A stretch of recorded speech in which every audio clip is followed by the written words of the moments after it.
Salut à tous, c'est Damdam, bienvenue dans ce vlog de cette semaine. On a plein de choses à voir ensemble et malheureusement on va le commencer avec une mauvaise nouvelle. Je pense que vous l'avez vu la semaine dernière, l'auteur génial, créateur du journal Fluide Glacial, donc et dessinateur de renom, vraiment on peut le dire, Marcel Gottlieb donc est décédé.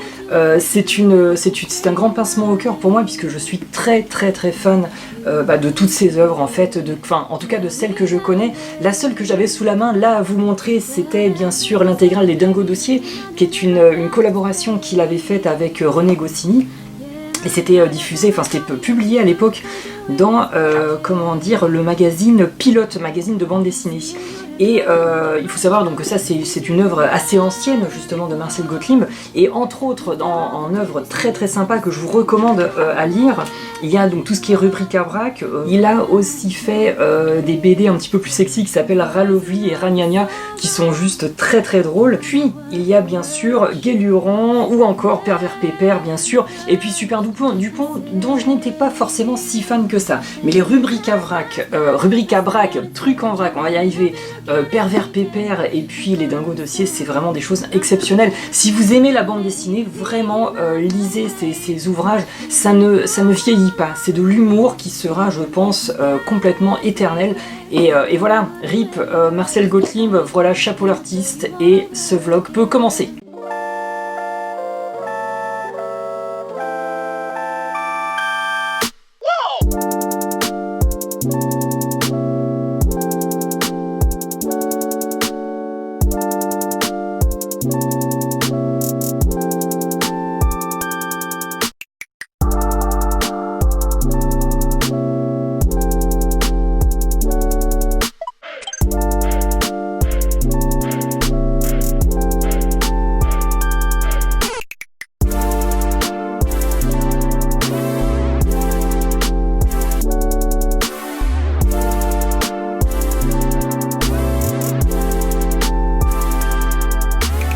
Alors l'idée de commencer ce vlog justement par un hommage à cette odeur de bande dessinée, eh bien c'était aussi pour vous parler de bande dessinée de façon plus générale, puisque justement il se trouve que j'en ai reçu quelques-unes, donc je vais vous montrer tout ça. Au passage, je voulais vraiment vous remercier donc pour les commentaires de ma dernière vidéo. Il y a eu, notamment je parlais donc de tout ce qui était piratage, le sujet un petit peu houleux du moment avec Zone Téléchargement, le site donc a fermé puis réouvert, enfin c'est un peu le bordel.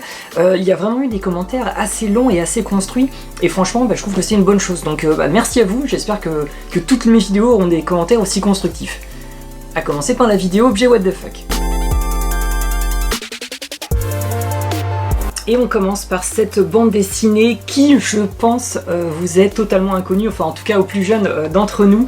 Dr Poche, donc c'était une bande dessinée qui était publiée donc dans le journal de Spirou, comme beaucoup de gens, comme beaucoup de bandes dessinées que j'aime beaucoup en fait. Et le Dr Poche, donc à la base, c'est un mec qui ressemble à ça, je sais pas si ça se voit bien à l'image, c'est un peu fantastique, c'est un docteur qui soigne tantôt la grand-mère dans la campagne, tantôt des fées magiques, tantôt des licornes et tout.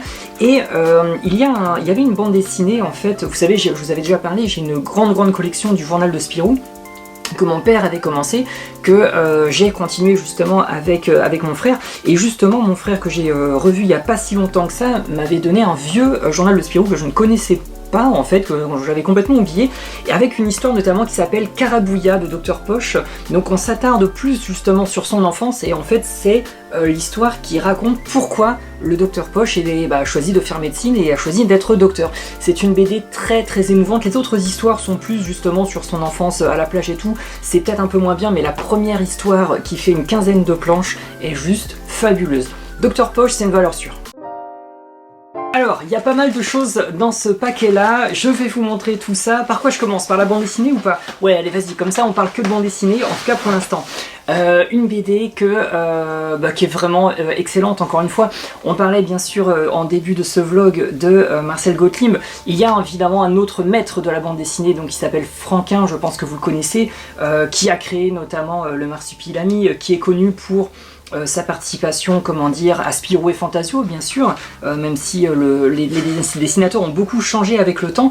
Il faut savoir que Franquin, donc qui est décédé depuis maintenant un moment, c'était quelqu'un qui était assez dépressif, et en fait il avait sorti un recueil, justement deux recueils d'idées noires. c'est en fait des BD, enfin c'est vraiment de l'humour noir au vrai sens du terme. C'est très très sombre, avec un style vraiment à l'encre de Chine, uniquement noir et blanc. Et en fait mon père l'avait il y a très très longtemps et j'ai décidé de me l'acheter. En gros c'est sorti, il y a une première BD qui est assez fine, plus un autre petit ouvrage, et ça c'est l'intégrale des deux justement. C'est un humour très pinçant, très sanglant, avec beaucoup de militaires et de politiques qui disent qu'ils vont tuer tout le monde. Il y a vraiment des problématiques autour de la peine de mort, et voilà, c'est des thématiques qui ne meurent jamais, entre guillemets. Franquin, bien sûr, très très bon, et puis les idées noires à acheter si vraiment vous aimez l'humour noir, parce que là, on est vraiment dans du haut de gamme dans ce domaine. Une autre bande dessinée des années 70 qui m'avait beaucoup ému, ça s'appelle Bidouille et Violette, j'espère que ça se voit un peu à l'écran, de Bernard Isler, avec voilà, une publication Glénat, donc là c'est vraiment une très très belle édition, qui recense en fait voilà, l'intégrale justement de cette histoire d'amour entre deux jeunes adolescents. Et en fait, j'aimais énormément cette bande dessinée. Quand j'étais plus jeune, je lisais en fait, alors moi je lisais à la fin des années 80, début 90, je lisais ces bandes dessinées qui en réalité dataient déjà de 1970 et quelques. Et en fait, ce qui était assez exceptionnel avec cette bande dessinée, c'est le quotidien en fait. C'est ce qu'on appelle maintenant slice of life pour parler de certains animés.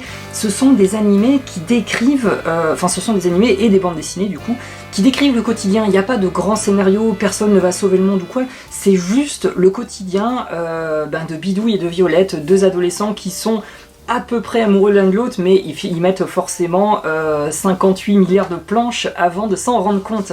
Bidouille et Violette, c'est à lire si vous aimez la BD à l'eau de rose. Est-ce que c'est vraiment ça? Je sais pas. En tout cas, il y a une innocence là-dedans qui est tellement plaisante. À lire, vraiment. Allez, ouais, vous avez vu le mouvement de cheveux? C'était classe, hein. Allez, on va parler un peu bande dessinée, c'est fini. On va parler un petit peu jeux vidéo. J'ai acheté deux jeux, deux jeux PS4 que je ferai très certainement prochainement sur mes streams. Le premier, ça s'appelle Aragami. J'avais vraiment envie de l'essayer. C'est un jeu qui coûte pas très cher. Ça a l'air d'être un petit peu la suite spirituelle des Tenchu en fait. Donc c'est-à-dire qu'on incarne un ninja. Il y a plein de pouvoirs qu'on peut faire pour s'infiltrer. C'est de l'action infiltration, mais à la sauce ninja avec un décor qui est assez stylisé. J'ai vu des vidéos de gameplay, ça avait l'air vraiment très cool. Et l'autre achat est complètement compulsif suite à l'annonce de Last of Us 2. Bien sûr, voilà, c'est le premier Last of Us version remaster sur PS4 que tout le monde m'a conseillé d'au moins essayer, puisque en fait ce jeu, il y a autant de gens qui trouvent que c'est le meilleur jeu de l'univers que de gens qui disent que c'est un jeu complètement raté, complètement foiré et bugué de partout, et long et chiant et tout ce que vous voulez. Donc j'ai envie de me faire ma propre opinion, vu qu'il est sorti il y a un moment, je l'ai pas payé très cher, et voilà du coup pour les deux petits jeux que j'ai trouvés. Voilà, et puis ça, ça c'est le bonnet que j'ai perdu en fait. C'est un bonnet que j'avais déjà acheté en fait, c'est le bonnet Foxhound qui est sorti donc pour Metal Gear Solid 5 Ground Zeroes et non pas Phantom Pain. Et en fait je l'ai perdu, je vous ai dit là récemment, je suis allé 3 semaines en Bretagne, j'ai fait un peu le tour de France, et en fait je l'ai perdu, je sais pas, peut-être dans un McDo, peut-être sur une station d'autoroute. Si vous allez dans des McDo sur la côte nord bretonne et que vous avez retrouvé ce bonnet, sachez qu'il est à moi. Et l'autre truc, c'est un sweat à capuche en fait, et zip, Foxhound également, je l'ai trouvé, en fait j'étais en train de rechercher mon bonnet que j'avais perdu, du coup heureusement il coûte pas trop cher, et en fait sur la page du vendeur, forcément c'est le piège ultime, et bien je suis tombé sur ce sweat à capuche Fox. Regardez-moi ça, il est juste carrément magnifique. Music.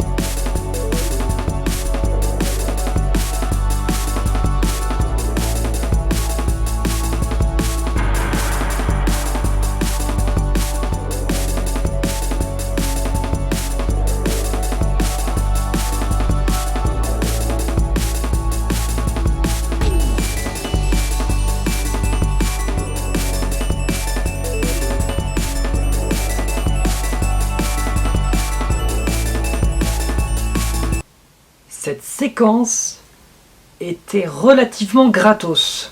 Voilà, c'est déjà la fin de ce vlog, merci de l'avoir regardé. La semaine prochaine, eh bien, c'est mon anniversaire. Non, c'est mon anniversaire ce samedi, là, samedi 17. Et je vous avais fait une petite annonce, proposition, donc dans la dernière vidéo vlog justement, comme quoi j'allais faire une vidéo où j'ouvre les colis ou petites lettres que vous m'avez envoyées. J'en ai déjà reçu quelques-uns, je pense, qui se voient juste derrière moi. Vous voyez, elles sont ici. Donc merci déjà à ceux qui m'en ont envoyé. Si vous voulez encore participer, je tournerai la vidéo sûrement lundi de la semaine prochaine, donc vous n'avez pas beaucoup de temps. Je vous redonne l'adresse au cas où, enfin je vous redonne le lien pour que je vous donne l'adresse. En tout cas, passez une très bonne semaine et ne succombez pas à la tentation de faire des vidéos YouTube sur les dramas à propos des statistiques, des algorithmes et des trucs comme ça. Tout le monde en parle, tout le monde l'a déjà fait, donc ne le faites pas. Et merci Squeezie d'avoir sorti cette vidéo. Pour une fois, je suis sérieuse. Merci parce que vraiment, c'est une vidéo en fait pour ceux qui l'ont pas vue où en fait il explique que est-ce que ça vaut vraiment le coup d'épiloguer pendant trop longtemps sur ces dramas, puisque tout ce qu'il faut c'est se faire plaisir sur YouTube et essayer de faire de la qualité tout simplement. Et je crois que c'est un truc qui a tendance à disparaître. Alors je sais pas si moi je fais de la qualité, à vous de me le dire. Mettez dans les commentaires, même si vous trouvez que finalement ce que vous aimez mon point de vue, si vous aimez mes vidéos, c'est quelque chose, mais moi je pense que je fais, on va dire, une relative qualité dans mon domaine, en tout cas, sur YouTube depuis maintenant plus de 10 ans. Putain, ça fait plus de 10 ans que je suis sur YouTube, c'est ridicule. Bref, on va donc pas épiloguer là-dessus, comme j'étais en train de le dire. Et puis voilà, à bientôt, à la semaine prochaine, j'ouvrirai vos colis et je pense que ça sera Roots, ça sera Funky Roots. Comment ils disent les jeunes? Oh putain, je sais plus, allez go!